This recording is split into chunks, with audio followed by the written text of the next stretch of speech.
La séance est ouverte. Bonjour à tous. L'ordre du jour appelle la discussion sur le rapport de la commission mixte paritaire du projet de loi de finances rectificative pour 2022. Et nous commençons tout de suite en donnant la parole au rapporteur de la commission mixte paritaire, c'est-à-dire à Jean-René Cazeneuve.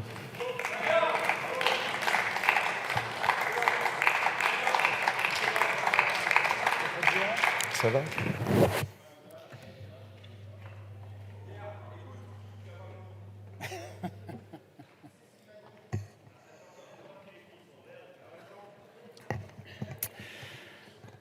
Monsieur le Président, Monsieur le Ministre, Monsieur le Président de la Commission des Finances, mes chers collègues, mes très chers collègues, je me réjouis de présenter devant vous les conclusions de la Commission mixte paritaire sur le deuxième projet de loi de finances rectificative pour 2022, le texte qui, au-delà d'être un simple PLFR de fin de gestion, vient poursuivre et amplifier différents dispositifs en faveur du pouvoir d'achat des Français.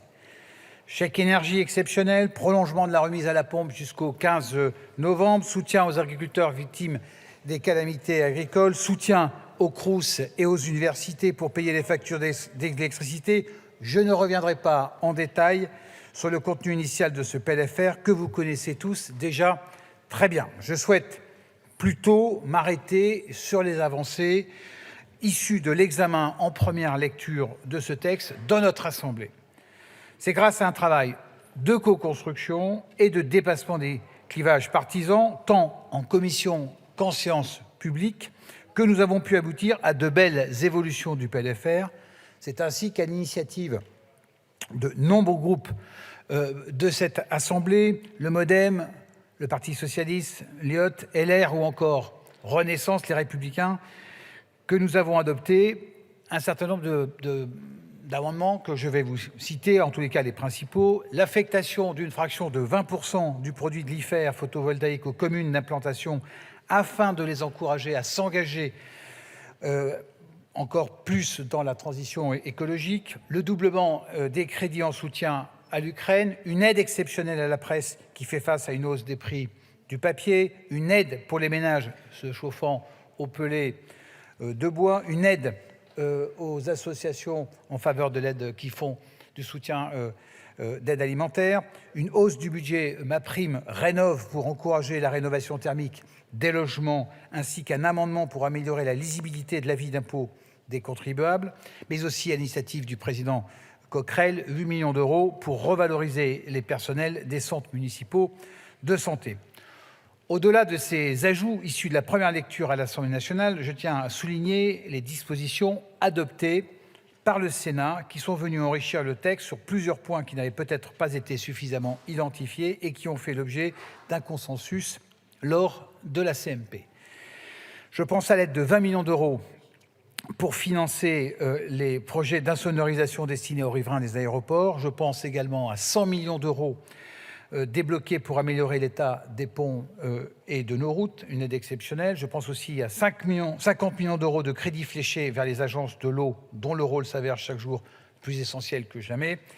La CMP a ainsi permis des avancées concrètes par rapport au texte adopté à l'Assemblée nationale, sans pour autant dénaturer ni les objectifs poursuivis par ce texte, ni l'équilibre budgétaire annuel auquel nous sommes attachés. Nous pouvons collectivement nous en féliciter. Si je devais marquer un point de vigilance, je soulignerai le fait que les compromis trouvés lors de l'examen parlementaire des textes budgétaires engendrent le plus souvent de nouvelles dépenses. Et ce PLFR ne déroge pas à la règle. Il nous faut, sur ce point, savoir garder le sens des responsabilités qui nous animent. Certes, la crise perdure, certes, l'inflation perdure, certes, les incertitudes perdurent. Ce sont autant de bonnes raisons de vouloir intervenir toujours davantage en faveur du pouvoir d'achat des Français. Nous avons raison de le faire, mais gardons à l'esprit que la bonne gestion de nos finances publiques doit continuer à être le cap qui guide nos actions.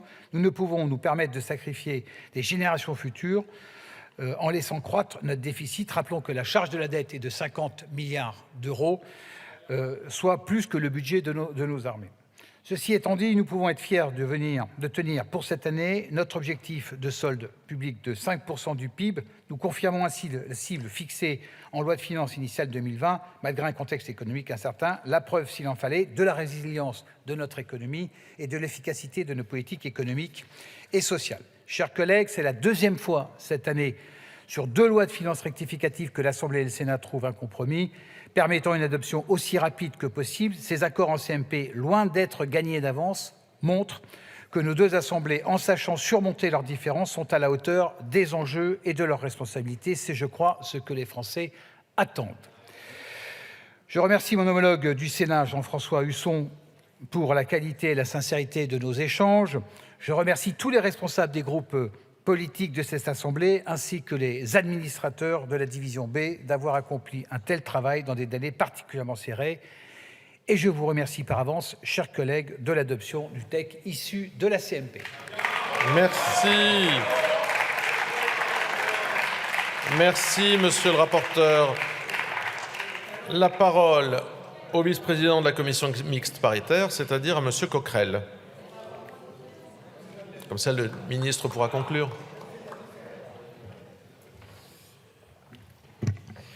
Monsieur le ministre, monsieur le rapporteur, chers collègues, avant de commencer, j'aimerais me joindre au nom de la commission des finances à l'hommage rendu par notre Assemblée à l'inspecteur des finances publiques qui a été tué ce lundi dans le cadre de ses fonctions.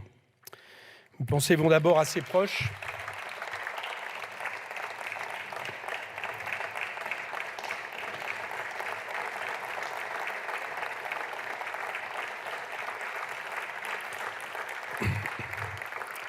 Merci. Mais d'abord, mes pensées vont d'abord à ses proches et ses collègues.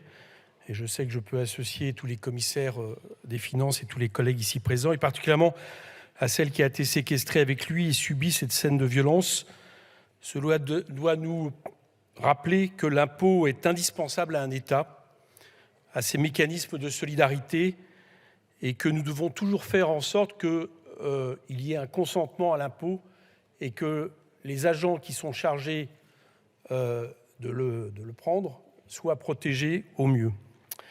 Concernant le sujet du jour, l'adoption du dernier projet de loi de finances rectificative de l'année, j'aimerais d'abord commencer par un constat. Apparemment, notre Assemblée se révèle tout à fait capable d'aller au bout de l'examen d'un texte budgétaire, contrairement à ce que peuvent laisser penser les 49.3 lancés à la chaîne par le gouvernement. Ce texte-là est certes d'une importance politique moindre par rapport au PLF ou au PLFSS, mais il n'empêche que c'est un texte budgétaire et qu'il a pu être modifié et amélioré par diverses contributions de groupes d'opposition, des groupes qui ont pu faire ensuite des choix différents les uns des autres, allant du vote pour au vote contre, en passant par l'abstention. Je constate que la qualité du débat et de sa prise en compte a eu une importance dans ces décisions de vote. Voilà une manière de faire bien plus conforme et constructive, vous en conviendrez, pour notre démocratie, pour le débat parlementaire et pour l'intérêt général. Malheureusement, le contraste n'en est que plus choquant lorsqu'on voit la méthode employée sur d'autres textes budgétaires du moment, qu'il s'agit des 4,49.3 posés en première lecture, du 5e advenu au bout d'à peine quelques heures de débat sur le PLFSS ou du 6e à venir sur la deuxième lecture du PLF, que j'imagine quasi inévitable dans la logique de votre gouvernement, étant donné que le Sénat a intelligemment voté contre la suppression de la CVAE. Non seulement vous continuez de faire jour après jour le choix de méthodes qui posent quand même de sacrés problèmes démocratiques, mais en plus, vous vous interdisez ainsi de voir vos propositions améliorées par les oppositions. C'est d'autant plus dommageable que vos projets de loi revêtent de sacrées marges de progrès, et je suis modéré en disant ça. Si ce PLFR est d'une importance et donc d'une capacité de nuisance moindre, nous regrettons avant tout qu'il n'ait pas été l'occasion de mieux dresser les besoins essentiels des Français. Alors qu'il faudrait en urgence un choc de la demande, c'est-à-dire améliorer les revenus pérennes des salariés avec une redistribution de la plus-value, le gouvernement continue sans cesse de s'y refuser de loi de finances en loi de finances rectificative. Tout au contraire, il fait même le choix de prendre une décision inique et contre-productive avec sa nouvelle réforme du chômage en pleine crise, qui, elle, fait subir une double peine à des travailleurs privés d'emploi qu'on prive en plus de revenus qui sont pourtant tirés du travail.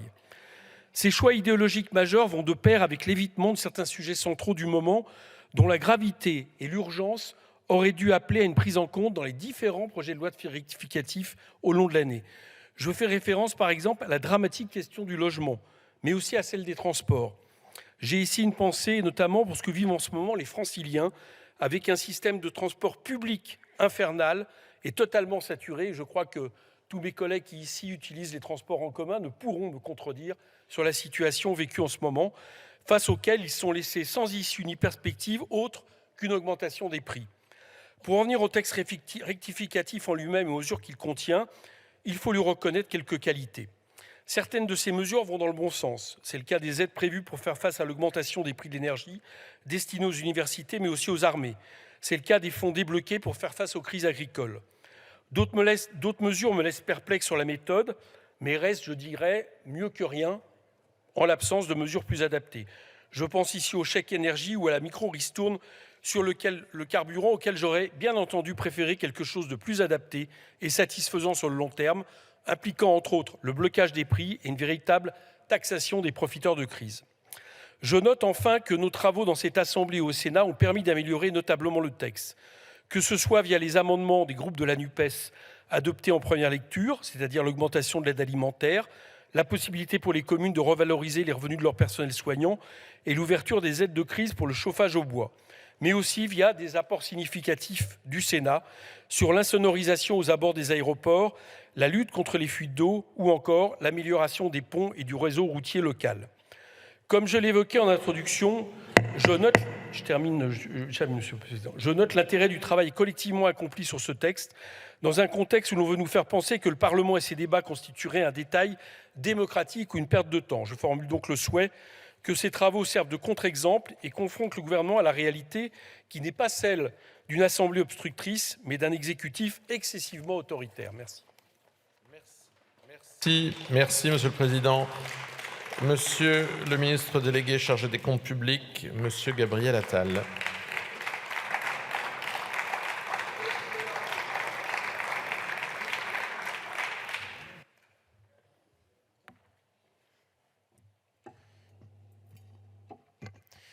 Monsieur le Président de la Commission des Finances, Monsieur le rapporteur général du budget, Mesdames et Messieurs les députés. L'accord trouvé hier en commission mixte paritaire sur ce projet de loi de finances rectificative est une bonne nouvelle pour les Français. Je veux remercier le travail qui a été mené durant ces derniers jours sous l'impulsion du rapporteur général Jean-René Cazeneuve afin de trouver un accord avec les sénateurs et ainsi permettre au gouvernement de disposer au plus vite de moyens supplémentaires pour permettre à nos compatriotes de tenir le choc face à la hausse des prix. Oui, ce projet de loi de finances rectificative est un soutien supplémentaire pour les Français dans un contexte particulièrement difficile. Vous le savez, depuis plus d'une année, notre pays, le monde entier, fait face à une inflation que nous n'avions pas connue depuis des décennies. À la faveur de la reprise économique mondiale, puis de la guerre en Ukraine, la vie chère met notre société à rude épreuve. Dans ce contexte, nous faisons un choix clair, celui de lutter contre la vie chère pour protéger les Français. C'est un combat que nous continuerons à mener l'année prochaine et les débats sur le projet de loi de finances pour 2023 se poursuivent en ce moment même au Sénat, parce que l'inflation devrait demeurer à un niveau important, 4,2% selon nos projections. Mais nous devons le mener de façon différente. Je veux bien sûr parler d'une approche plus ciblée vers les Français qui travaillent dans les soutiens que nous apporterons. Je pense notamment au dispositif qui remplacera la ristourne carburant. Ce projet de loi de finances rectificative n'est pas seulement un texte de fin de gestion, il s'inscrit dans la continuité de la politique menée depuis plus d'un an. Je la revendique, cette continuité, parce qu'elle constitue une réponse à l'urgence et nos compatriotes ne comprendraient pas qu'on les laisse démunis face aux prix qui augmentent. Je la revendique aussi parce qu'elle produit des résultats. La France est toujours le pays de la zone euro où l'inflation demeure la plus contenue et la moins élevée. C'est vrai, les nuages s'amoncellent sur l'économie mondiale.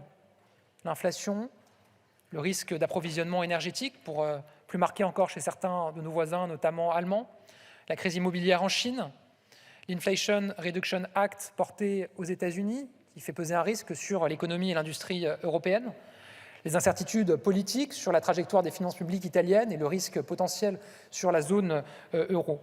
Mais ce que je peux vous dire, et ce que je veux vous dire, c'est que notre économie continue de résister admirablement en cette fin d'année 2022.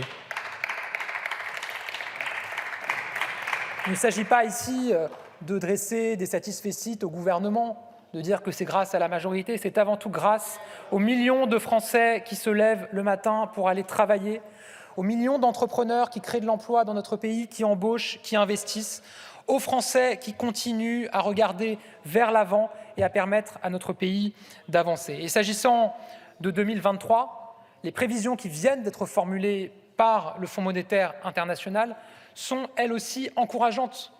Combien de fois ai-je entendu dans les débats sur le PLF ou sur ce PLFR des interventions remettre en cause notre prévision de croissance pour 2023, en considérant que la France ne pourrait avoir une croissance positive, que nous serions condamnés à la récession l'an prochain.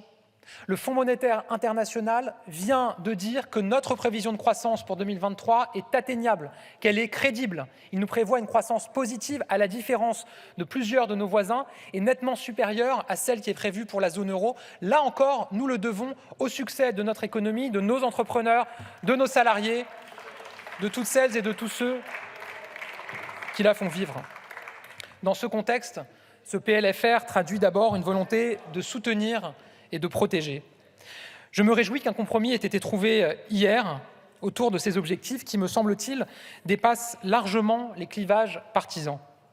Ce que cette Assemblée a voté le 8 novembre dernier, c'est une rallonge de 2,5 milliards d'euros. Oui, une rallonge qui va permettre un certain nombre d'avancées concrètes pour les Français. D'abord, aider 12 millions de ménages à payer leurs factures, qu'ils se chauffent au gaz, à l'électricité, au bois ou au fioul. Avec ce texte, nous mettons 1,8 milliard d'euros sur la table pour financer le chèque énergie exceptionnel qui sera adressé à ces 12 millions de ménages dans les prochaines semaines. Concrètement, ce versement de 100 à 200 euros sera effectué d'ici à la fin de l'année. J'en profite pour rappeler que la première loi de finances rectificative a prévu un budget de 230 millions d'euros pour aider les ménages qui se chauffent au fioul. Cette aide commence à être décaissée et se traduit par l'attribution d'un chèque de 200 euros pour les ménages déjà bénéficiaires du chèque énergie et de 100 euros pour les ménages des 3e au 5e déciles. Et je vous le dis, mesdames et messieurs les députés, nous avons collectivement une responsabilité de faire connaître le plus possible ce dispositif auprès de nos concitoyens. Nous la partageons évidemment avec les collectivités locales, les CCAS. Il y a un enjeu très fort à faire connaître ce dispositif puisqu'il faut faire la demande pour bénéficier de l'aide. Et chacun, nous devons nous mobiliser pour que nos compatriotes, nos concitoyens qui se chauffent au fioul et qui sont éligibles puissent demander à bénéficier de l'aide. Il y avait un angle mort, les ménages qui se chauffent au bois. Il fallait corriger cela et c'est la raison pour laquelle vous avez voté une aide exceptionnelle pour les ménages qui utilisent le bois comme mode de chauffage. Il s'agissait d'un amendement proposé par le groupe socialiste et je veux remercier notamment Christine Pires-Beaune, Philippe Brun, Madame Rouault qui ont porté ce sujet-là depuis de nombreux mois. Merci pour cet amendement. Mais j'y viens, monsieur le député. La semaine dernière, j'ai organisé une réunion avec des représentants des différents groupes qui ont concouru à l'adoption de ce PLFR pour déterminer ensemble le calibrage de cette aide et les arbitrages sont imminents. Au-delà des 230 millions d'euros que nous avons débloqués pour alléger la facture d'une partie de nos compatriotes, nous voulons également lutter contre l'opacité du marché du bois de chauffage et les comportements spéculatifs qui nuisent à des ménages qui sont déjà parfois en grande difficulté.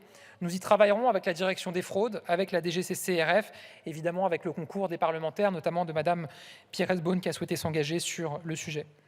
S'agissant toujours du chauffage, nous avons adopté des dispositions importantes portées par Véronique Louwagie et le groupe Les Républicains pour permettre aux propriétaires bailleurs qui sont au-dessus des critères de MaPrimeRénov' de pouvoir bénéficier d'un soutien public pour rénover l'isolation du logement dont ils sont propriétaires. Ça passe par deux mesures principales. D'abord, l'imputation du déficit foncier sur le revenu global lorsqu'il y a ces rénovations énergétiques. C'est une mesure extrêmement forte pour les propriétaires bailleurs de la classe moyenne qui, jusqu'à aujourd'hui, ne bénéficiaient pas d'un soutien public pour rénover l'isolation de leur logement. Et la prolongation d'un certain nombre de gestes de MaPrimeRénov' sans condition de ressources, qui a été proposée aussi par un groupe LR.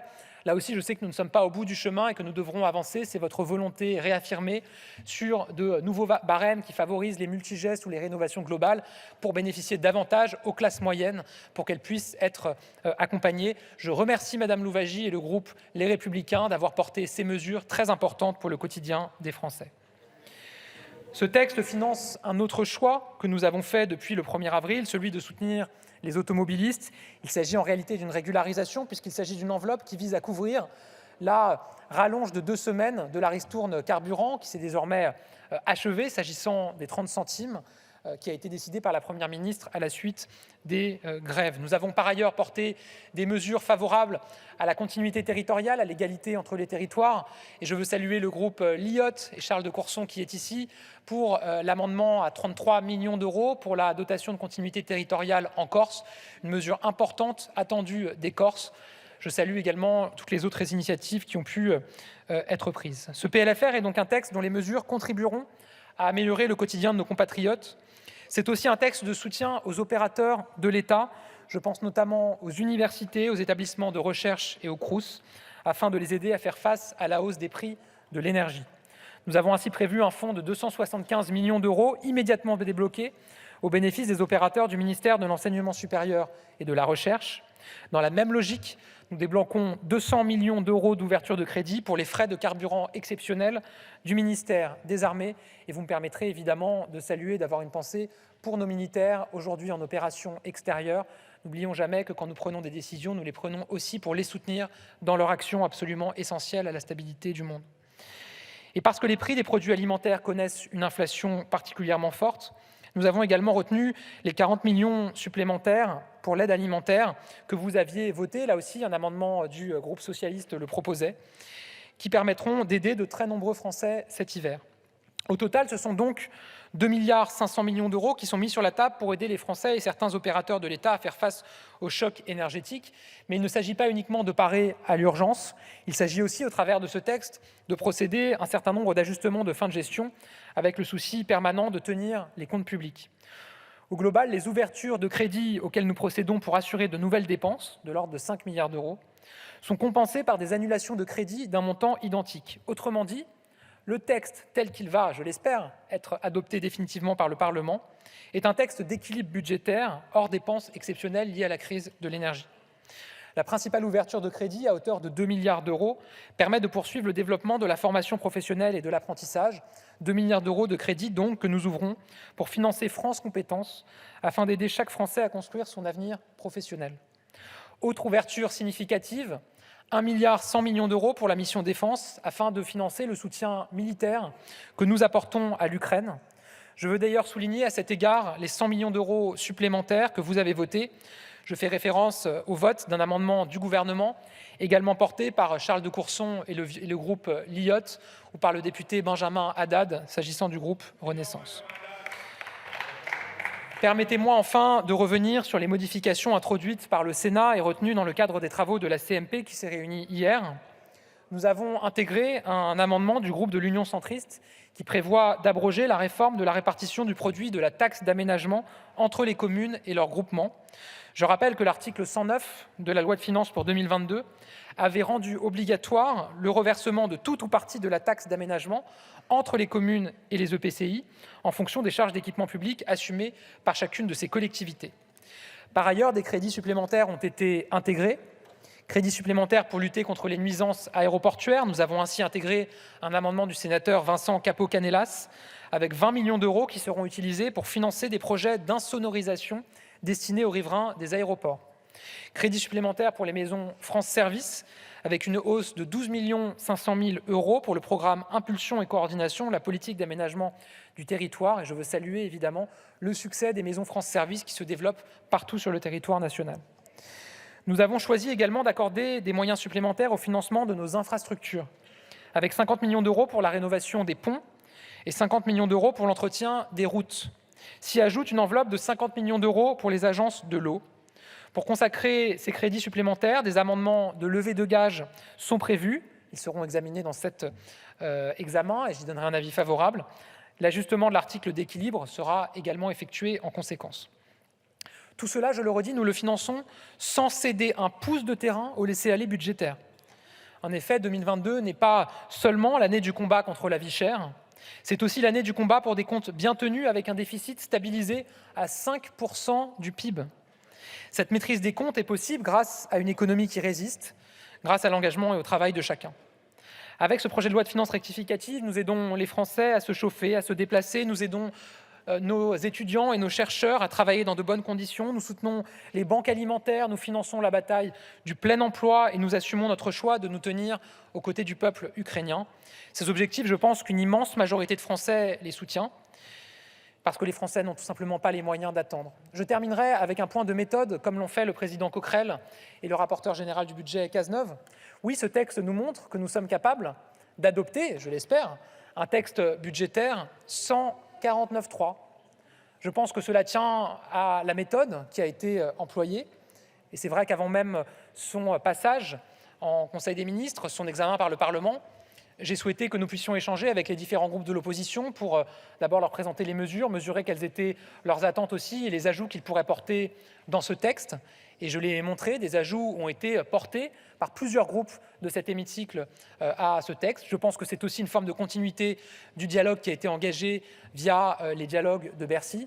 Mais je le dis, si nous avons pu aller au bout de l'examen de ce texte, si nous avons pu considérer que ce texte ne devrait pas inéluctablement être adopté par 49.3, c'est aussi parce qu'une partie des groupes de l'opposition ont indiqué au départ qu'ils n'avaient pas fait le choix, avant même que nous l'examinions, de voter contre. C'est ça la vraie différence avec le PLF. Dès le départ de l'examen du PLF, l'ensemble des oppositions nous ont indiqué qu'elles voteraient contre. Ça limitait les possibilités d'adopter le texte sans 49.3. Ici, il y a eu une position constructive, et des groupes ont assumé qu'ils regarderaient l'examen du texte, des possibles ajustements et ajouts qui pourraient être faits avant de se déterminer sur le texte. Tout ça pour dire que pour avoir une méthode qui nous permet d'avancer dans des conditions classiques, sans 49.3, il faut être deux. Et pour ma part, pour ce qui est du gouvernement, vous me trouverez toujours du côté de ceux qui chercheront, par la méthode, un compromis, une discussion, un travail main dans la main au service de nos concitoyens qui en ont bien besoin. Je vous remercie. Merci, Monsieur le Ministre. Nous allons donc ouvrir la discussion générale pour 5 minutes par groupe. Et pour le groupe Les Républicains, la parole est à Madame Véronique Louwagie.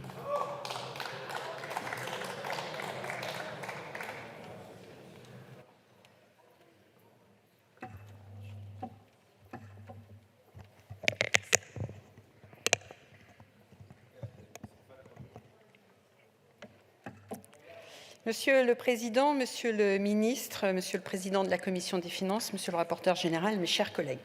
Ce projet de loi de finances rectificative 2022 que nous allons voter aujourd'hui, suite à l'accord trouvé en commission mixte paritaire, a pour particularité d'être un PLFR de fin de gestion, mais qui comprend aussi des mesures nouvelles. Nous ne pouvons d'ailleurs que saluer ces mesures, qu'il s'agisse du chèque énergie exceptionnel, du soutien à nos agriculteurs, de la prolongation de la ristourne carburant, du soutien aux universités et Crous, d'une rallonge à nos forces armées dans le contexte de la guerre en Ukraine ou d'une rallonge attribuée à France Compétences. Par ailleurs, la CMP a permis de rendre ce budget plus sincère avec seulement 2 milliards d'euros conservés au niveau du compte d'affectation spéciale pour les participations financières de l'État et d'inscrire de nouveaux crédits budgétaires, notamment pour la rénovation de réseaux d'eau, d'infrastructures type ponts et routes et les maisons France Service. Dans les points positifs, outre les mesures nouvelles que j'ai citées préalablement, je veux saluer la levée de critères de revenus sur l'année 2023 pour bénéficier de ma prime Rénov'. L'adoption de l'amendement des Républicains permettra aux classes moyennes d'être éligibles aux aides du gouvernement lorsqu'elles engagent des dépenses en vue d'une rénovation globale de leur logement.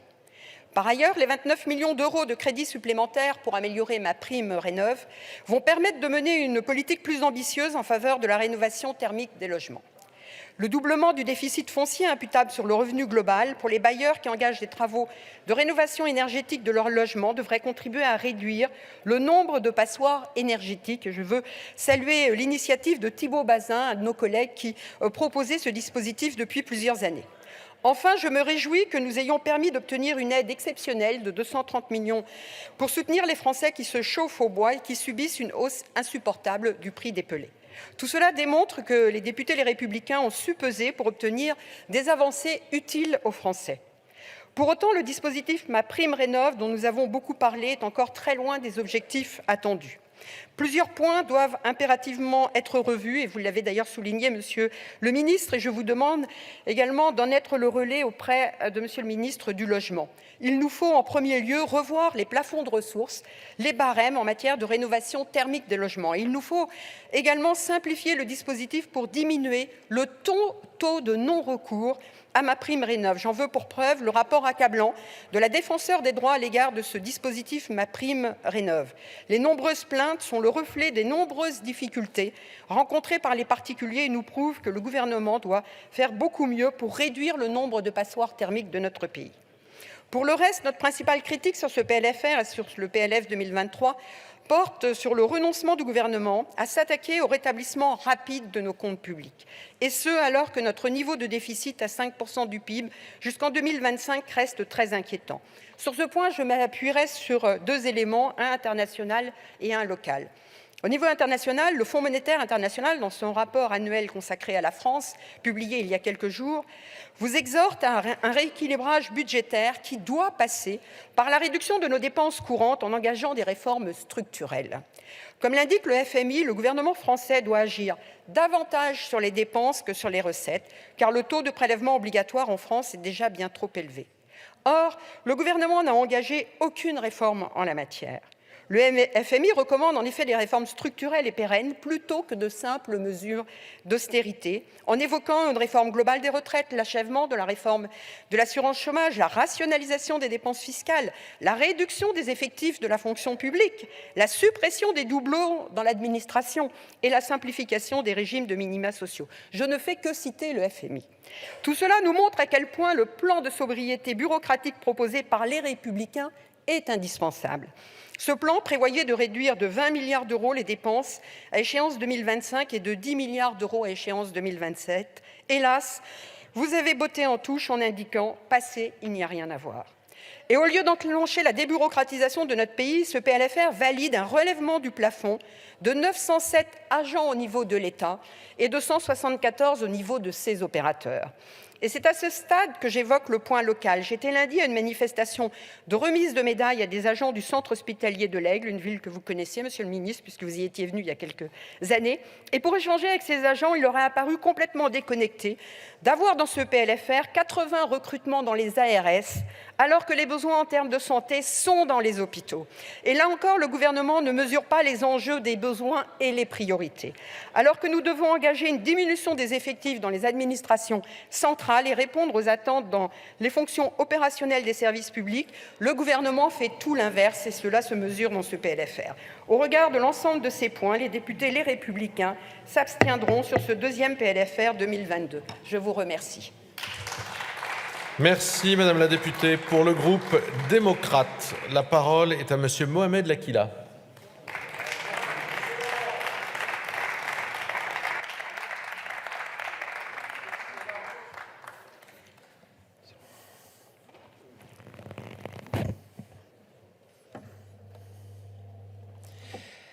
Monsieur le Président, Monsieur le Ministre, Monsieur le Président de la Commission des Finances, Monsieur le rapporteur général, chers collègues.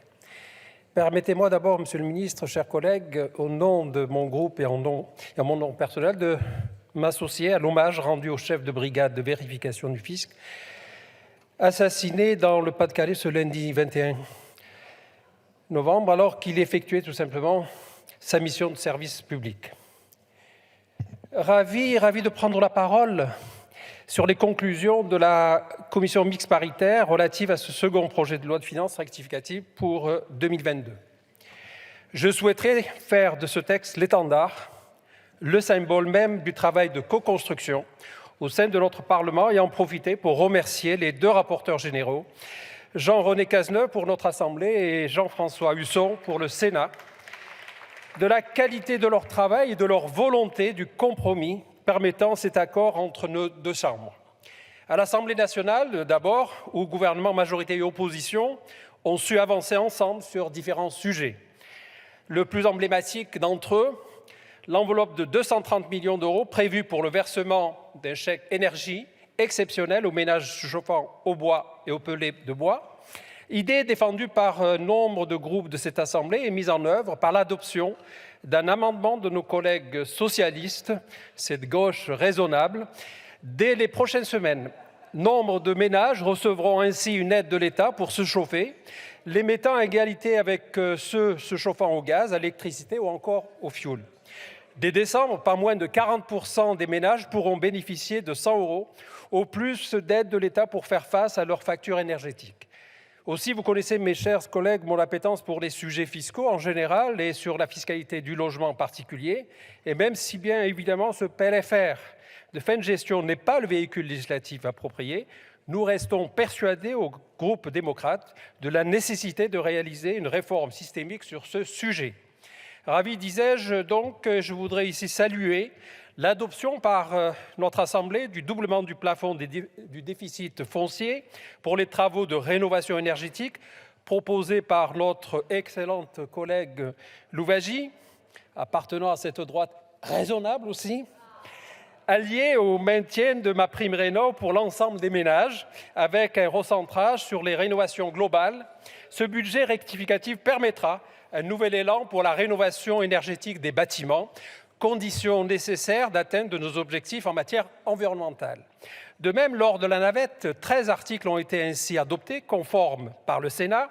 Les sénateurs ont su avantageusement compléter les travaux que nous avions entamés à l'Assemblée. Je pense ici, bien sûr, aux précisions apportées à l'article 1er A sur les agents généraux d'assurance ou encore l'article 9D sur l'exonération de taxes foncières des bâtiments exclusivement affectés à l'activité agricole par les sociétés constituées entre exploitants agricoles. Les sénateurs ont su, reconnaissons-le, apporter certaines avancées. Je pense notamment aux 20 millions d'euros compensant aux collectivités les pertes de recettes de la taxe sur les nuisances sonores aéroportuaires ou encore les crédits supplémentaires sur les infrastructures routières à destination des collectivités défendus par le rapporteur général Husson. Ravi enfin car les débats en CMP d'une bonne tenue sont également à saluer, comme par exemple l'accord trouvé sur la taxe d'aménagement et sur l'imposition forfaitaire des entreprises de réseau. S'agissant de cette dernière, qui faisait l'objet d'une volonté claire de notre Assemblée, une position d'équilibre a su être trouvée avec les sénateurs, permettant d'affecter 20% des recettes aux communes d'implantation. Nous saluons cet esprit de compromis, mes chers collègues. Les députés du groupe démocrate seront heureux de voter ce PLFR et toutes les autres avancées importantes que je n'ai pas développées ici pour protéger les Françaises et les Français contre l'explosion des prix du carburant, pour protéger nos agriculteurs, pour l'Ukraine. Alors pour toutes ces mesures protectrices de nos concitoyens, notre groupe démocrate votera ce texte et gageons que pour tout le travail de co-construction et pour la symbolique, la quasi-unanimité de cette Assemblée votera également pour cette loi. Je vous remercie. Merci, monsieur le député. Pour le groupe socialiste et apparenté, la parole est à monsieur Mickaël Boulou.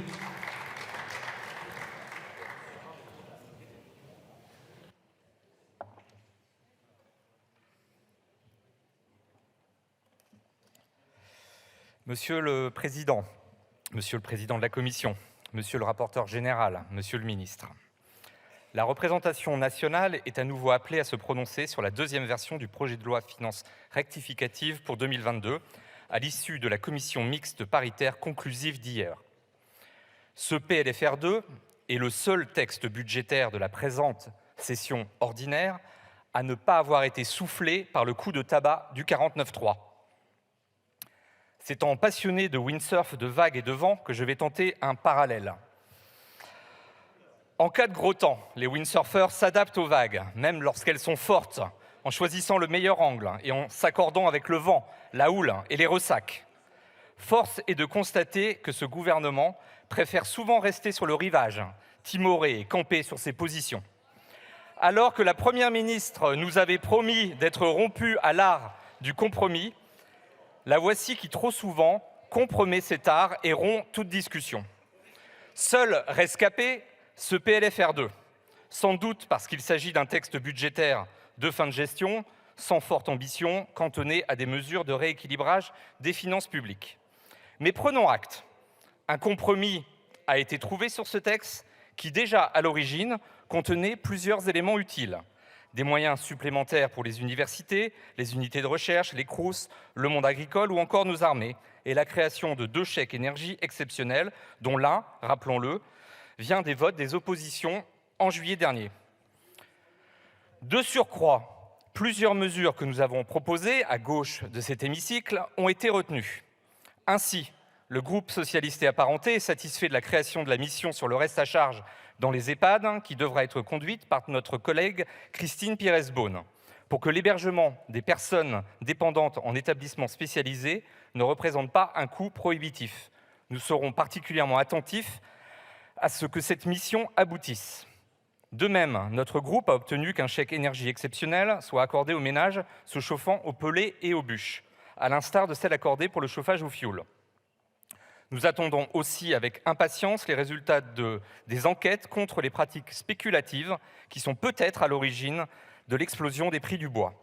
Enfin, nous avons collectivement obtenu 40 millions d'euros de crédits supplémentaires au profit des associations d'aide alimentaire type Restos du Cœur ou Banque Alimentaire.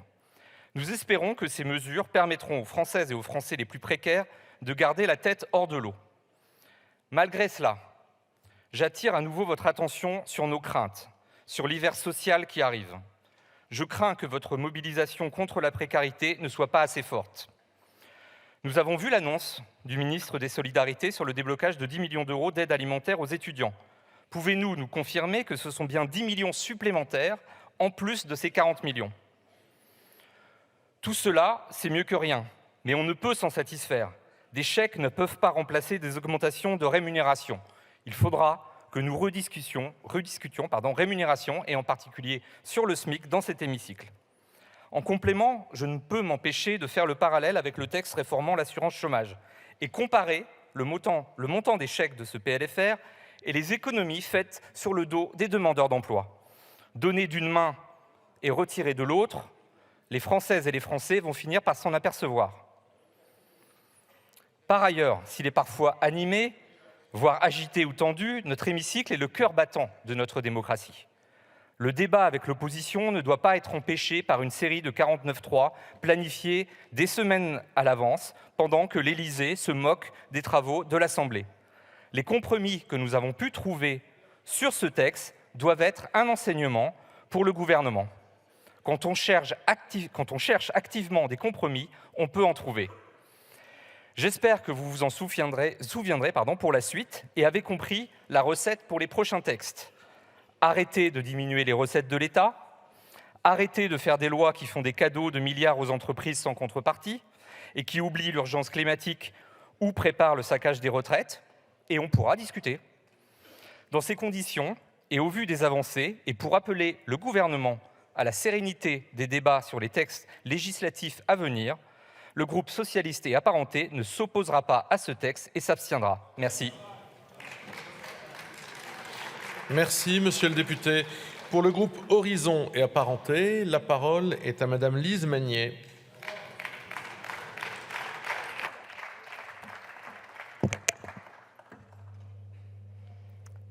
Merci, Monsieur le Président, Monsieur le Ministre, Monsieur le Président de la Commission des Finances, Monsieur le rapporteur général du budget, mes chers collègues.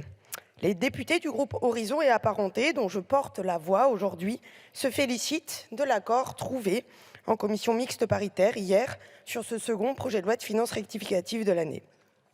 C'est une nouvelle preuve que notre Parlement peut se montrer à la hauteur des enjeux pour protéger nos concitoyens et mettre en place des politiques publiques nécessaires. Je veux saluer l'attitude constructive de nos collègues sénateurs sur ce texte comme sur d'autres. Il en ressort un projet de loi enrichi tant par les apports des députés que des sénateurs. La mouture qui nous était présentée par le gouvernement était déjà sérieuse et complète. Financement du chèque énergie exceptionnel pour 12 millions de foyers, prolongation de la ristourne de 30 centimes sur les carburants jusqu'à la mi-novembre et de 10 centimes jusqu'à la fin de l'année, soutien à nos armées dans un contexte géopolitique marqué par la guerre en Ukraine, soutien aussi à nos universités qui doivent faire face à la hausse des prix de l'énergie, soutien enfin à nos agriculteurs qui ont subi cette année plusieurs épisodes climatiques destructeurs.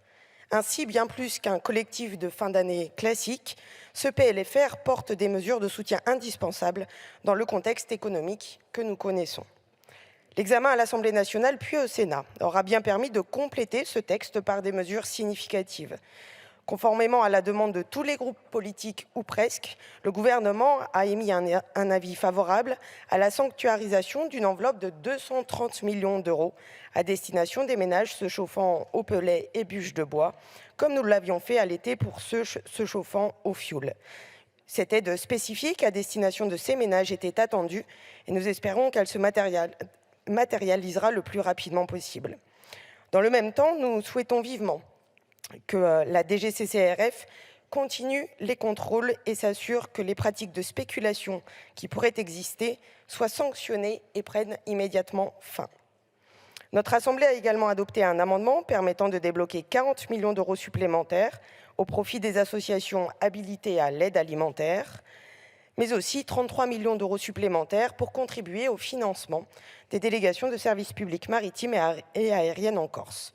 Enfin, je me félicite de la reprise de notre amendement sur l'IFER photovoltaïque qui permettra une meilleure répartition entre les différentes collectivités concernées. Parmi les mesures à l'initiative des sénateurs, je souhaite saluer notamment le renforcement des moyens au profit des agences de l'eau et les crédits supplémentaires pour l'entretien de nos routes et de nos ponts. Ce texte est le dernier d'un exercice budgétaire 2022 exceptionnel.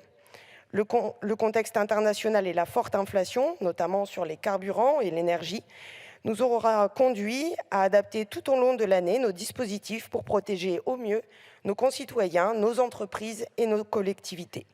Le déploiement de ces aides n'est pas sans incidence sur nos comptes publics.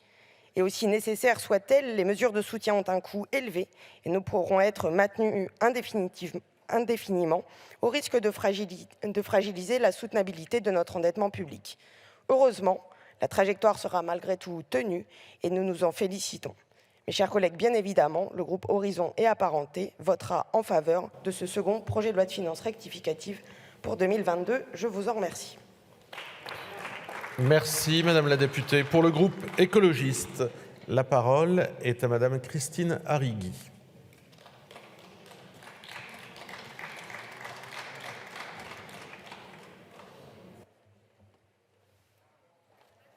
Merci.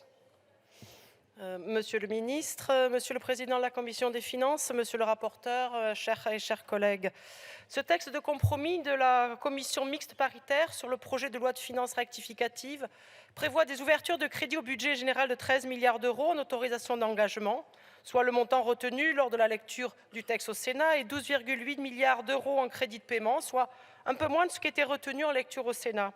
Nous soutenons les mesures telles que l'accompagnement financier aux universités, aux opérateurs de recherche, aux centres régionaux des œuvres universitaires et scolaires face aux surcoûts énergétiques, le chèque énergie exceptionnel et l'aide exceptionnelle pour les ménages se chauffant au pellet et à la bûche.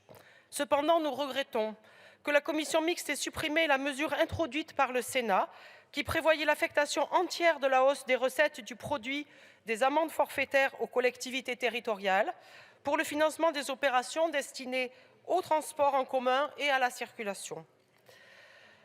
Cette mesure, l'amélioration des transports en commun et de la circulation doit être une priorité si nous voulons un déploiement adapté et réussi du dispositif des zones à faible émission mobilité. Les personnes qui sont et seront les plus impactées par les ZFE appartiennent aux catégories sociales qui n'ont pas les moyens de changer de véhicule pour un véhicule moins polluant. La double peine, la peine écologique et la peine de la pollution. Il faut accélérer le déploiement des mobilités alternatives, notamment à travers les transports en commun sur les territoires, de façon à faire que les ZFE, à la fois des zones à faible émission, soient aussi des zones à forte accessibilité. Nous notons avec satisfaction le caractère facultatif du versement par les communes d'une fraction du produit de la taxe d'aménagement à l'intercommunalité dont elles sont membres, contrairement au caractère obligatoire de ce versement, décidé en loi de finances initiale de 2022, sans tenir compte du lien entre la perception de cette taxe et les investissements réalisés par l'intercommunalité au sein de la commune. L'intercommunalité doit se construire sur l'adhésion et non la contrainte. La version définitive du texte de la commission mixte paritaire prévoit également des avancées en faveur des collectivités d'outre-mer, Saint-Martin, Saint-Barthélemy et Saint-Pierre-et-Miquelon, que le Sénat a intégré dans la liste des bénéficiaires de la dotation des 120 millions d'euros destiné à compenser la revalorisation du montant forfaitaire de revenu de la solidarité active et du revenu de solidarité. Les annulations de crédits à hauteur de 6 milliards d'euros en autorisations d'engagement et en crédits de paiement sont la preuve que les moyens existent. Il suffit d'une volonté politique pour les réorienter notamment vers le financement des transports en commun et de la rénovation thermique des bâtiments. Ces mesures, les écologistes vous les proposent et continueront inlassablement de vous les proposer, de les porter, car elles sont en phase avec les émissions de gaz à effet de serre et de neutralité carbone. Nous notons par ailleurs une évolution favorable, mais insuffisante de la sincérité budgétaire du fait de l'annulation à hauteur de 2 milliards d'euros sur 4 des crédits préalablement destinés à l'opération annoncée au capital d'EDF du compte d'affectation spéciale participation financière de l'État. Le groupe écologiste se prononce donc en faveur d'une abstention vigilante dans l'attente de l'orientation de ces crédits supplémentaires vers le financement de mesures écologiques telles que le transport ferroviaire et la rénovation thermique des bâtiments. Nous ne manquerons pas de suivre dans le temps l'affectation de ces crédits. Je tenais, pour les quelques instants qu'il me reste, en tout premier lieu à m'associer à l'immense émotion de mes anciens collègues suite au drame qui s'est déroulé lundi.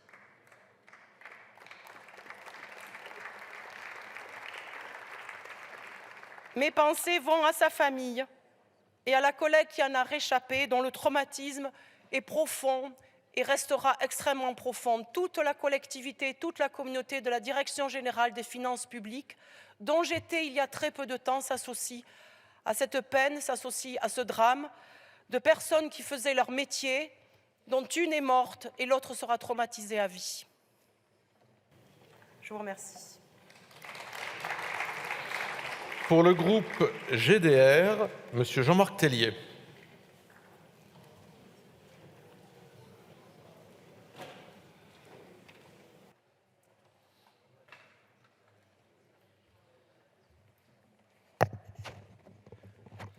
Monsieur le Président, Monsieur le Ministre, Monsieur le Président de la Commission, Monsieur le rapporteur général, chers collègues, le projet de loi de finances rectificative de fin de gestion est l'avant-dernier point d'étape de l'année budgétaire.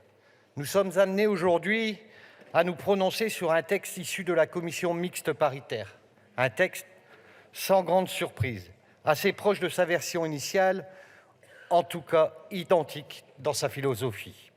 Comme nous l'avons dit lors de la première lecture, certaines dispositions de ce budget rectificatif sont louables. Outre les 200 millions pour l'université ou encore le dispositif permettant la distribution du chèque fuel voté lors du premier PLFR, d'autres dispositifs ont été ajoutés au cours de la discussion ici et au Sénat.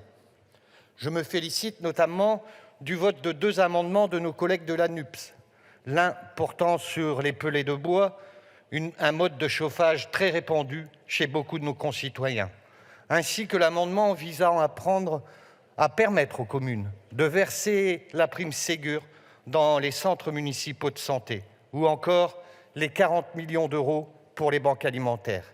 Je regrette néanmoins le sort réservé à notre amendement qui visait à revenir sur les critères du filet de sécurité. Ce dispositif voté en juillet et dont les contours précis ont été fixés par décret le mois dernier s'avère, après coup, beaucoup trop restrictif pour soutenir réellement les communes. En cause, la nécessité pour être éligible au filet, la baisse de 25% de la CAF brute de 2021 à 2022, alors même que la baisse moyenne de la CAF ne sera que de 9%. Le gouvernement l'a reconnu hier lors de la séance des questions et je regrette que durant la discussion des amendements du PLFR, nous n'ayons pas pris le temps d'aborder en profondeur cette question essentielle pour nos collectivités territoriales de proximité. Ce tableau, dressant les points positifs et négatifs de la discussion, ne saurait pour autant gommer la philosophie économique globale de ce texte et plus généralement des lois de finances 2022, aux antidotes de ce que nous portons, nous parlementaires du groupe GDR. En effet, cette loi de finances rectificatif s'inscrit dans une période économique particulièrement difficile, marquée par une inflation proche de 6% et qui dépasse allègrement les 2 chiffres pour l'énergie et les produits alimentaires. Dans un tel contexte, la politique économique qui s'impose consiste à agir de manière volontaire sur les salaires. Pourtant, rien dans ce que vous mettez en place ne converge dans ce sens. À court terme, vous refusez toute mesure immédiate de hausse du SMIC ou de la revalorisation du point d'indice à la hauteur de l'inflation. À long terme, vous poursuivez vos efforts iniques tels que celle sur l'assurance chômage qui accentue la précarisation des travailleurs, tend à détériorer encore un peu plus le rapport de force des salariés face au patronat et donc à poursuivre un partage de la valeur toujours plus inégalitaire et une stagnation des salaires. En guise de bonne œuvre et pour faire passer la pilule, vous multipliez chèques, primes et baisses d'impôts en tout genre. En témoigne, lors du premier PLFR, la suppression de la contribution audiovisuelle ou encore, dans ce texte-ci, le chèque énergie exceptionnel qui vous décharge de toute remise en cause, pourtant nécessaire, de la libéralisation du marché de l'énergie. Dans ces conditions et dans la lignée de sa position lors du vote des textes du pouvoir d'achat, mais aussi celle du PLFR pour 2022, les députés du groupe GDR s'opposeront à ce projet de loi financier rectificatif. Merci, monsieur le député. Pour le groupe Liberté, Indépendants, Outre-mer et Territoires, monsieur Charles de Courson.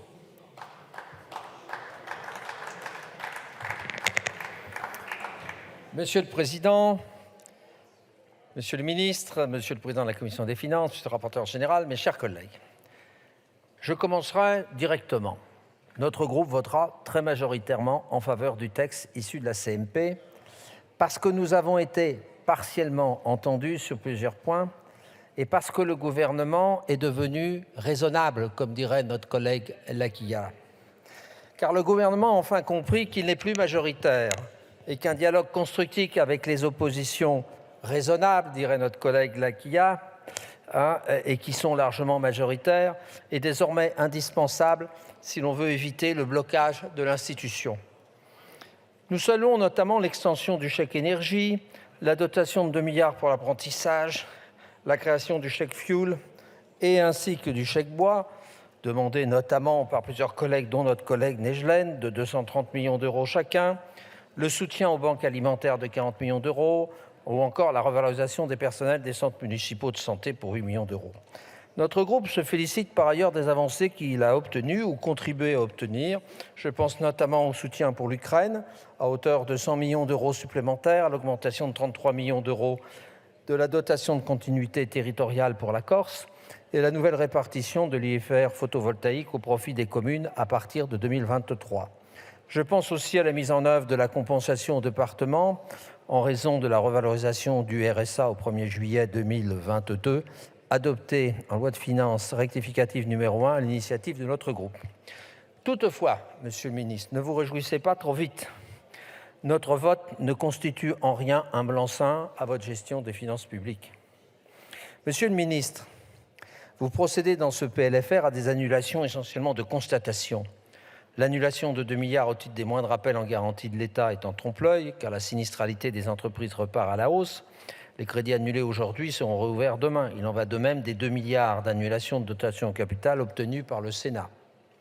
Monsieur le ministre, l'action de l'État doit se recentrer sur les services publics les plus essentiels et le soutien aux ménages les plus défavorisés, les plus durement touchés par l'inflation.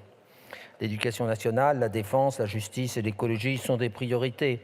Mais vous ne pourrez pas échapper à des économies budgétaires si vous souhaitez éviter toute précarisation de l'action publique et respecter nos engagements, notamment européens. Et je tiens à vous le dire, Monsieur le Ministre, ce n'est pas en réintégrant de nouveaux pactes de Cahors en catimini dans le texte soumis au 49.3 dans le projet de loi de finances initiale pour 2023 que vous ferez ces économies. Il est essentiel que les aides soient plus ciblées. Nous vous l'avons dit un nombre considérable de fois. En 2021, les ménages les plus aisés n'avaient pas besoin de la ristourne à la pompe.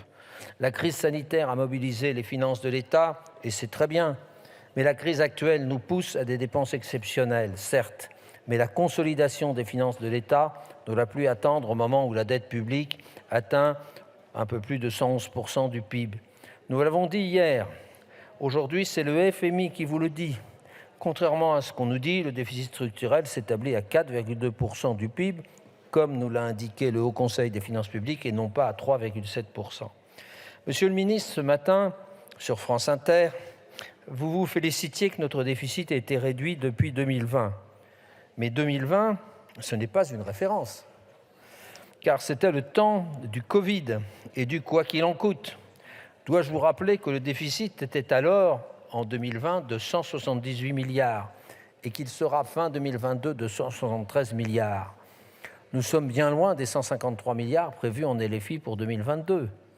En 2 ans, le déficit s'est donc réduit de 5 milliards. Mais à ce rythme-là, Monsieur le ministre, il nous faudra 70 ans pour parvenir à l'équilibre total. Vous et moi, on sera sous 2 mètres de terre depuis longtemps. Alors, malgré ces graves réserves, Monsieur le ministre, notre groupe votera majoritairement en faveur de ce texte. Merci, Monsieur le député. Pour le groupe Renaissance, la parole est à Monsieur Mathieu Lefèvre.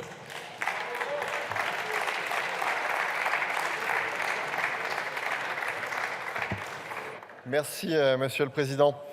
Monsieur le Président de la Commission des Finances, Monsieur le rapporteur général, Monsieur le ministre, avant ce débat, je voudrais, au nom du groupe Renaissance, dire toute notre émotion suite à l'assassinat ignoble dont a été victime un agent de la Direction générale des finances publiques dans le Pas-de-Calais. Je veux aussi avoir une pensée pour sa famille, mais également pour sa collègue qui a elle aussi été victime de cet acte de barbarie. Et c'est la fonction publique tout entière qui est en deuil. Et je profite de votre présence, Monsieur le ministre, pour redire tout notre soutien aux agents placés sous votre autorité et qui chaque jour font un travail extraordinaire au service de nos concitoyens dans des conditions parfois difficiles. Mes chers collègues, le succès de la commission mixte paritaire est une satisfaction à plusieurs titres. Elle prouve tout d'abord, s'il en était besoin, qu'un travail de co-construction parlementaire peut aboutir à un texte équilibré et utile aux Français. J'en veux pour preuve le compromis trouvé au sein de notre Assemblée d'abord, mais ensuite avec nos collègues sénateurs. Encore une fois, le compromis suppose des agents du compromis. Et ces agents, vous l'avez toutes et tous été, mes chers collègues. Vous me permettrez ici de féliciter en premier lieu notre rapporteur général, sans lequel cet accord au service des Français n'aurait pas été possible.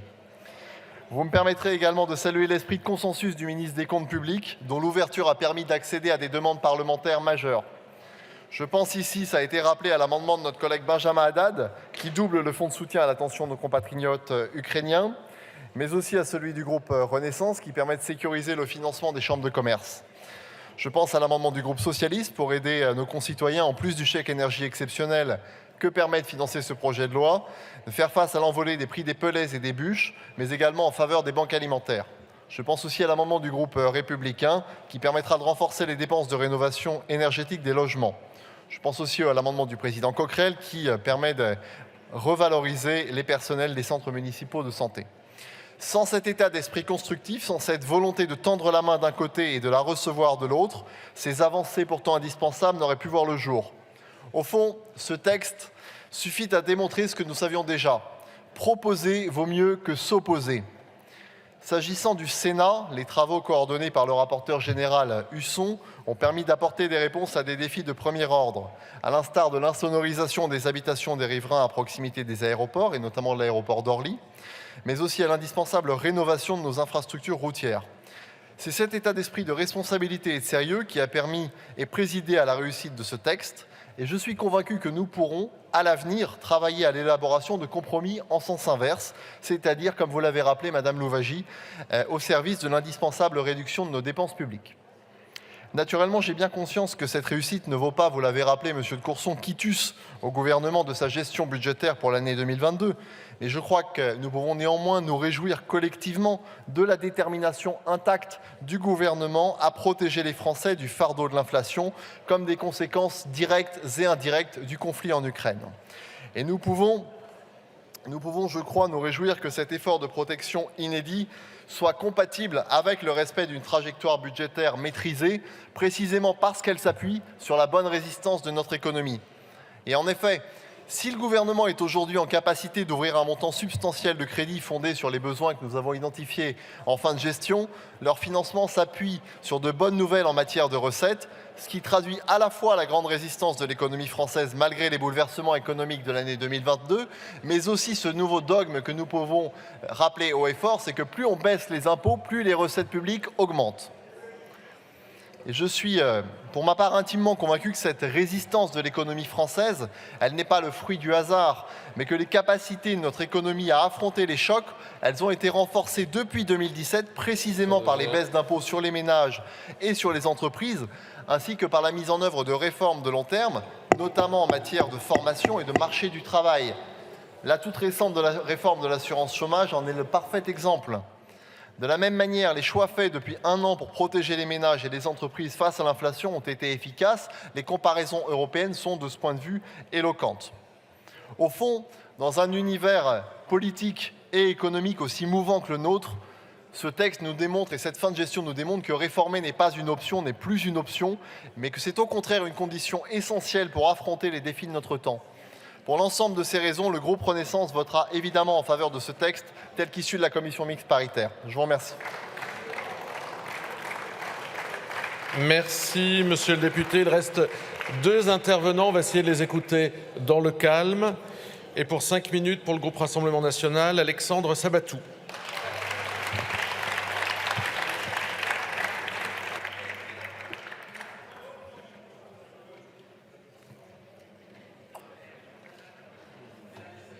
Merci, Monsieur le Président, Monsieur le Ministre, Monsieur le Président de la Commission des Finances, Monsieur le rapporteur général, mes chers collègues. Il ne s'agit là que d'un projet de loi rectificatif, certes, mais il n'en reste pas moins décevant. Et la CMP conclusive n'est que le triste reflet des ambitions perdues de ce gouvernement. Les sénateurs LR ayant été, tout comme leurs collègues de l'Assemblée nationale, solubles dans la Macronie. Il fallait d'ailleurs une bonne paire de lunettes pour distinguer un sénateur LR d'un député Renaissance. La crise de l'énergie, couplée à une inflation galopante, méritait plus, méritait mieux que les petites victoires acquises en commission mixte paritaire et qui ne répondent pas aux défis actuels. Mes chers collègues, le gouvernement aurait dû utiliser toutes les ressources restantes pour faire face à la crise énergétique et combattre l'inflation. Le pouvoir d'achat des Français souffre depuis des mois de la hausse des prix de l'énergie. Depuis ce 15 novembre, les Français paient 20 centimes de plus à la pompe alors que s'achève le rabais de 30 centimes. Nos collègues LR avaient proposé l'été dernier un prix maximum à la pompe de 1,50 €.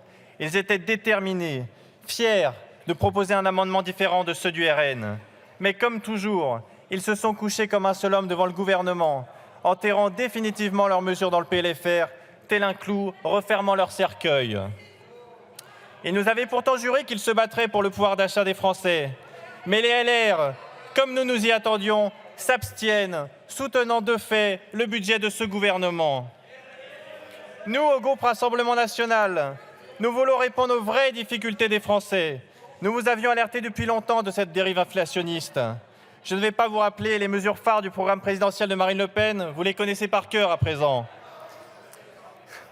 Je pense notamment à la baisse sur la TVA sur l'énergie et les 100 produits de première nécessité. Nous, députés du Rassemblement National, nouvellement élus, nous avons proposé des solutions à cette crise et nous avons voté les amendements de bon sens, d'où qu'ils viennent. Mais par sectarisme politique, la majorité, tout comme l'extrême gauche NUPES, ne nous ont pas soutenus. Et ce, au détriment du pouvoir d'achat des Français, qui sont hélas les grands perdants de ce PLFR 2022 et du PLF 2023. Certaines de nos PME sont mises en danger par la hausse dramatique. On laisse l'orateur terminer. Un article paru dans Le Point revenait en détail sur les difficultés d'une PME de 50 salariés. Son dirigeant y détaillait sa facture énergétique avec des contrats passant pour l'électricité d'un prix du mégawattheure de 63 € à 3 000 et de 20 € à 1 000 € pour le gaz. Le fournisseur, Total Énergie, dont vous avez refusé de taxer les superprofits, lui propose, disait-il, de renouveler son contrat avec un prix multiplié par 50. C'est à la chronique d'une mort annoncée de nos PME à laquelle nous assistons là, et devant un gouvernement toujours satisfait de lui-même et de ses actions. Quant aux Français, vous les condamnez à ne pas pouvoir se chauffer cet hiver. Il y a 1 an, en octobre 2021, le prix moyen mensuel de vente au détail du fioul domestique était de 1 € par litre. Aujourd'hui, il est passé à 1,68 €, soit une hausse de 700 € pour remplir une cuve de 1000 litres. Et que proposez-vous pour aider ces Français qui chauffent au fioul? Un chèque de 100 € en tout et pour tout. Les Français auront donc froid cet hiver. Et ce, par la faute du gouvernement qui n'a pas voulu appliquer les bonnes mesures et qui n'a pas mis tous les moyens de l'État pour faire face à la crise énergétique. Comme on pouvait s'y attendre, la hausse incontrôlée des prix de l'énergie a provoqué une inflation importante des prix de l'alimentaire. D'après Michel-Édouard Leclerc, celle-ci est actuellement à 2 chiffres. Plus de 28% pour la viande et les volailles surgelées, plus de 20% pour les pâtes, 19% pour l'huile et plus de 17% pour le beurre, la margarine et la crème fraîche. Pour reprendre son expression, c'est un véritable tsunami dévastateur pour les consommateurs français auxquels nous avons à faire face et qui va s'aggraver après les fêtes de Noël. Nous avons insisté sur ce sujet. Cette hausse est grave, d'autant plus dramatique qu'elle touche un élément essentiel, obligatoire pour nous tous. Nos concitoyens en seront-ils réduits à ne faire qu'un repas par jour, à se priver de fruits et de légumes frais, à ne pouvoir mettre sur la table que très exceptionnellement viande et poissons, et ce au détriment de leur santé, et surtout de celle de leurs enfants en pleine croissance. Nous faisons un bond en arrière de 200 ans, à l'époque de l'industrialisation où manger de la viande était un luxe. Nous assistons à une spirale infernale qu'il faut absolument stopper dans sa course, et ce n'est hélas pas ce PLFR qui en sera capable. C'est pourquoi le groupe Rassemblement National votera contre ce PLFR 2022. Merci. Merci, monsieur le député. Dernier intervenant dans le cadre de cette discussion générale pour le groupe de la France Insoumise, monsieur David Guiraud.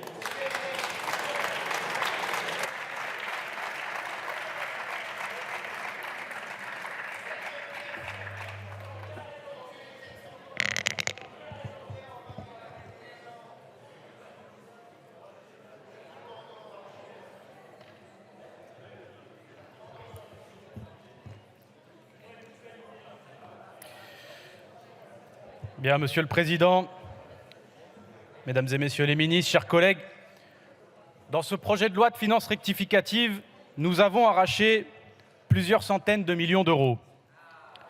De l'argent pour aider les ménages qui se chauffent au pellet de bois. De l'argent pour les associations qui aident les plus pauvres à se nourrir là où l'État a démissionné. De l'argent pour étendre le Ségur aux personnels municipaux. Le Sénat a légèrement amélioré le texte. C'est pour cela que nous nous abstiendrons sur ce texte. Nous avons arraché cet argent, et je dis bien arraché, parce qu'il ne s'agit pas de co-construction.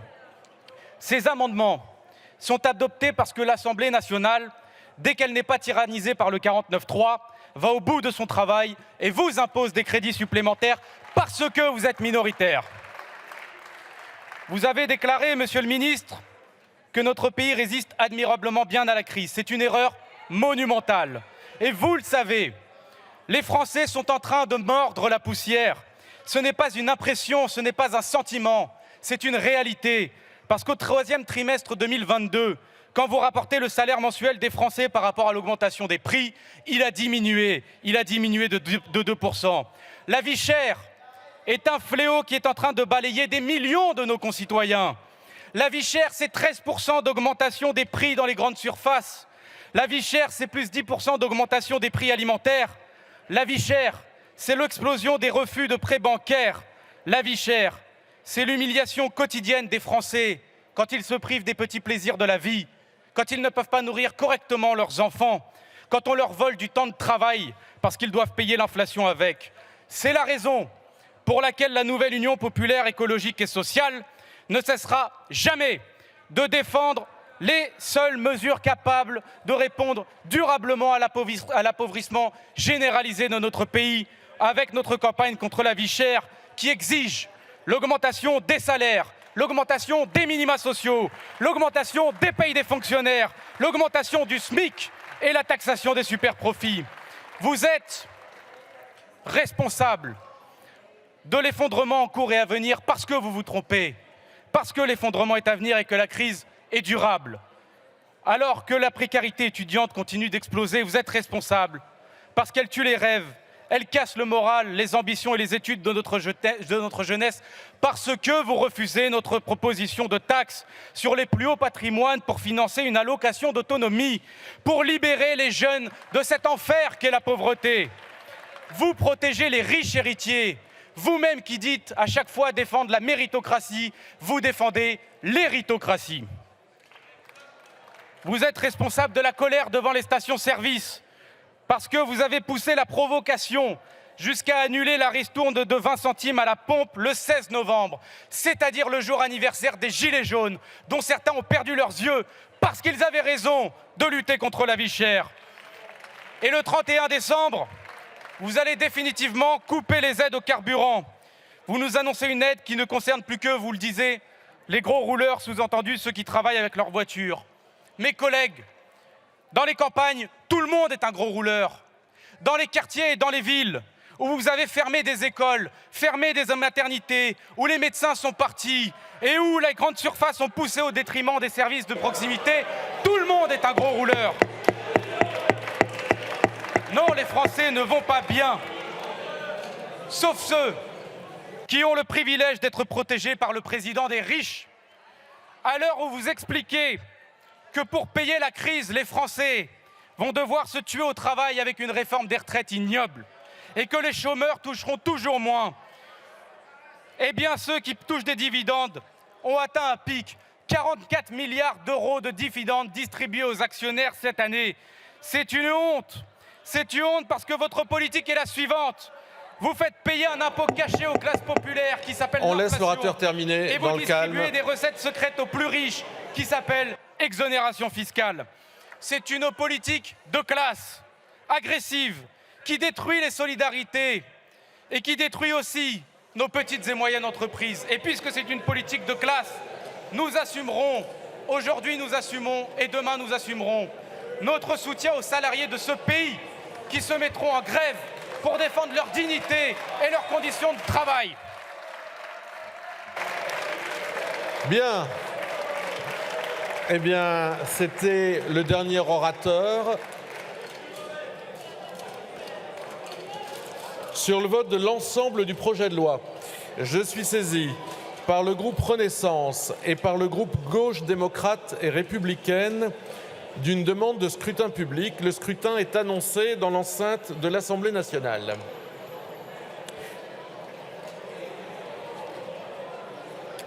Nous en venons au texte de la commission mixte paritaire et conformément à l'article 113 alinéa 3 du règlement, je vais appeler l'Assemblée à statuer d'abord sur les amendements dont je suis saisi. Nous avons 2 amendements que nous allons pouvoir étudier dans un silence de cathédrale.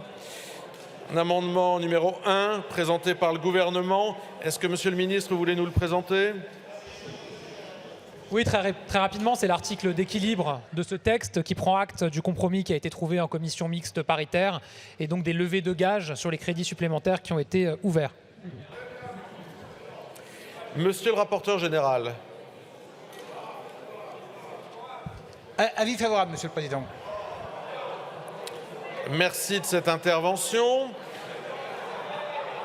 Monsieur le Président de la Commission des finances, est-ce que vous souhaitez ajouter quelque chose ? Non. Y a-t-il des demandes d'intervention sur ces amendements ? Je vous rappelle, chers collègues, que nous avons 5 minutes entre le moment où j'ai annoncé le scrutin public et le vote. Donc, nous avons 5 minutes devant nous, en tous les cas 4 encore. Sur cet amendement, donc le numéro 1, je vais le soumettre au vote. Celui-ci, qui est pour, qui est contre, il est adopté. Nous avons maintenant l'amendement numéro 2, qui est présenté par le gouvernement, et nous allons demander au ministre de nous le présenter, s'il vous plaît, monsieur le ministre. Oui, c'est un amendement qui lève le gage sur la mission écologie, développement durable et mobilité durable. Ça dit quand même les ajouts qui ont été portés au Sénat et confirmés en commission mixte paritaire. Nous apportons des financements complémentaires pour nos ponts, pour nos routes, pour la lutte contre les nuisances sonores aéroportuaires, pour la rénovation des réseaux d'eau. Tout ceci pour un total de 170 millions d'euros. Merci. Monsieur le ministre. Monsieur le rapporteur général. Oui, merci, Monsieur le Président. Avant de donner un avis très favorable à cet amendement qui effectivement traduit les engagements que nous avons eus dans la CMP, je voudrais saluer tous les députés qui ont participé à ce compromis et saluer l'ensemble des groupes qui ont participé. Merci. Avis favorable. Merci, monsieur le rapporteur. Est-ce que le président de la Commission des finances, non, ne souhaite pas intervenir? Y a-t-il des demandes d'intervention? Je n'en vois pas. Nous allons donc mettre l'amendement numéro 2 aux voix. Qui est favorable? Qui s'oppose? Cet amendement est adopté. Je crois que nous arrivons dans les temps, tout doucement. Et je vais mettre aux voix le projet de loi tel qu'il est issu de la commission mixte paritaire, modifié par les amendements qui viennent d'être adoptés. Donc sur l'ensemble du projet de loi, le scrutin est ouvert. Le scrutin est clos.